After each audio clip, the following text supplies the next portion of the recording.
अस्सलाम वालेकुम, क्या हाल है? रिज़ल्ट का क्या बना? Oh that's great.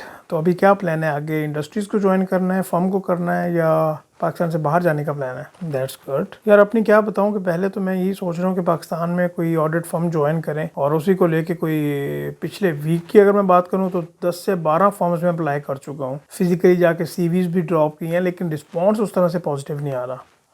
रीज़न यही लगती है कि पाकिस्तान में सीएस को ज़्यादा प्रेफर किया जाता है। एसीसीएस की उस तरह से वैल्यू नहीं बनती। विद टाइम बन जाए तो बन जाए, लेकिन स्टार्ट में तो दुश्वारी होगी। नहीं, अभी मैं तो इस चीज़ में एक्चुअली कंफ्यूज हूँ कि किन ऑडिट फर्म्स को अप्रोच करें कि जहाँ पे बंदे को कुछ अपॉर्चुनिटी भी मिल जाए, या अगर फॉर एग्जांपल बिजनेस कंसल्टेंसी की तरफ प्लान नहीं है, बंदे का माइंड नहीं है, तो इंडस्ट्रीज़ को ज्वाइन किया जाए। वहाँ पे भी सेम ही सिचुएशन है। तो कभी ये प्लान बनता है कि पाकिस्तान से बाहर मूव करने का प्लान करें, लेकिन वो भी इतना आसान नहीं होता कि आगे किस तरह से आपने अप्रोच करना है फर्म्स को और किस तरह से अपॉर्चुनिटीज़ को देखना है। चलें ठीक है, इंशाल्लाह कुछ प्लान करते हैं, लाइक फर्म्स में अप्लाई करते रहते हैं, अपनी सीवी को ज़्यादा बेहतर करते हैं। लेट्स सी क्या होता है। Yes, this is a reality कि अगर आप पाकिस्तान में देखें तो उस तरह से एसीसीज को अपॉर्चुनिटीज़ नहीं मिलती जिस तरह से सीएस को अपॉर्चुनिटीज़ मिलती हैं।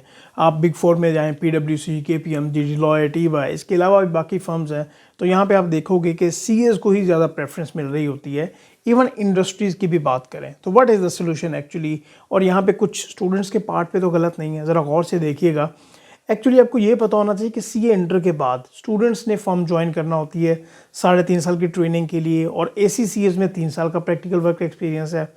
बट जैसे ही स्टूडेंट सी इंटर पास करते हैं ना, तो उसके बाद एटलीस्ट उनको 3 से 4 माह लग जाते हैं ऑडिट फर्म्स को तलाश करते हुए, इंडस्ट्रीज़ में अपनी ट्रेनिंग को स्टार्ट करते हुए।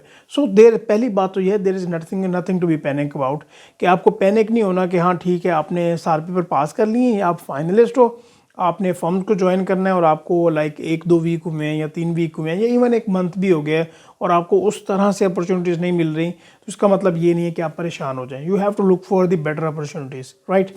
इसके अलावा दूसरा पॉइंट ये है कि हमेशा बिग फोर की तलाश में ना जाएं। पाकिस्तान में काफ़ी ज़्यादा फर्म्स हैं, तो you have to look for the other firms as well. और मोस्ट इंपॉर्टेंटली, फर्म में एक डिपार्टमेंट ऑडिट का नहीं होता। ये आपने देखा होगा कि ऑडिट डिपार्टमेंट की बात हो रही थी।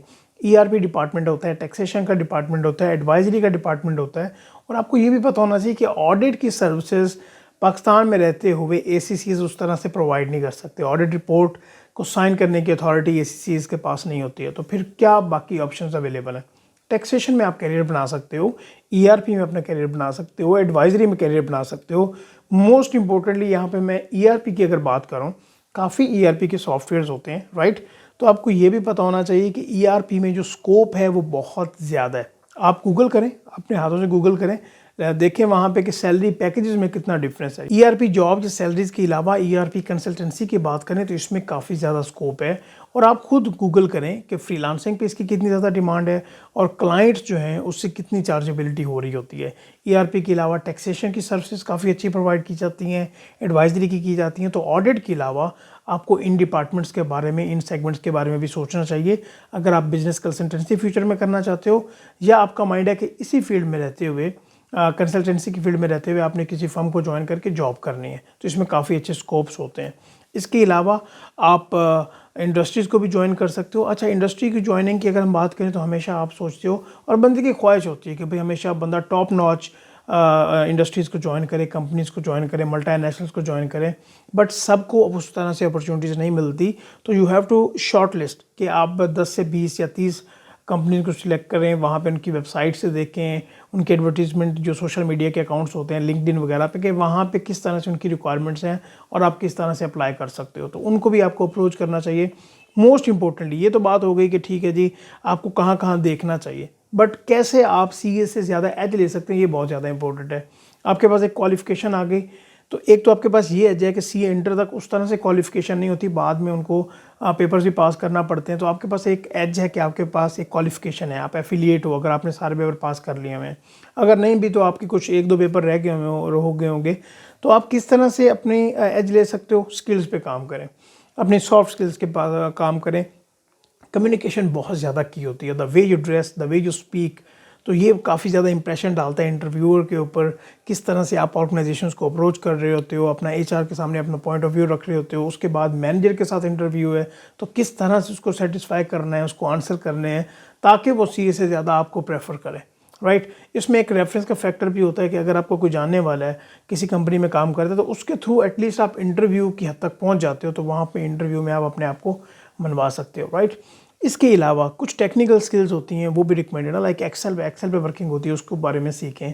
फाइनेंशियल स्टेटमेंट्स किस तरह से बनाना होती हैं, फाइनेंशियल मॉडलिंग वैल्यूएशन किस तरह से करना होती है, कुछ क्विक बुक्स के बारे में सीख लें, कुछ सॉफ्टवेयर को सीख लें, ताकि आपकी सीवी ऑन ग्राउंड भी स्ट्रांग हो, आपकी कम्युनिकेशन भी बेहतर हो, आपकी ड्रेसिंग भी बेहतर हो, तो आपको इंशाल्लाह अपॉर्चुनिटीज़ मिल जाएंगी। द की क्या है, आपने कंसिस्टेंट रहना है। ऐसा नहीं है कि भाई एक वीक में कोई कहीं पे अपॉर्चुनिटी नहीं मिली, 2 में नहीं मिली तो आप हार जाएं जी, कोई पाकिस्तान में अपॉर्चुनिटीज़ नहीं है। सो अपॉर्चुनिटीज़ हैं, बट आपको ये देखना होगा किस तरह से आप राइट वे से अपॉर्चुनिटीज़ को ग्रैब कर सकते हो। पाकिस्तान से बाहर मिडल ईस्ट में या बाकी कंट्रीज़ में भी स्कोप अच्छा है, बट इतना ज़्यादा आसान भी नहीं होता वहाँ पे मूव करना। एक प्रॉपर तरीक़ाकार होता है कि कैसे आप मूव करोगे, कौन सी ऑर्गेनाइजेशंस को ज्वाइन करोगे, वो भी एक्सपीरियंस को डिमांड कर रही होती हैं, आपकी स्किल्स को डिमांड कर रही होती हैं। तो पहले आप पाकिस्तान में कुछ एक्सपीरियंस गेन करें, उसके बाद ट्राई करें कि पाकिस्तान से बाहर मूव करें। ये एक अच्छी स्ट्रेटजी हो सकती है। तो आई होप कि आपके लिए ये वैल्यूएबल कंटेंट रहा हो। चैनल को सब्सक्राइब ज़रूर कीजिएगा। नेक्स्ट वीडियो में बात करते रहेंगे। अस्सलाम वालेकुम।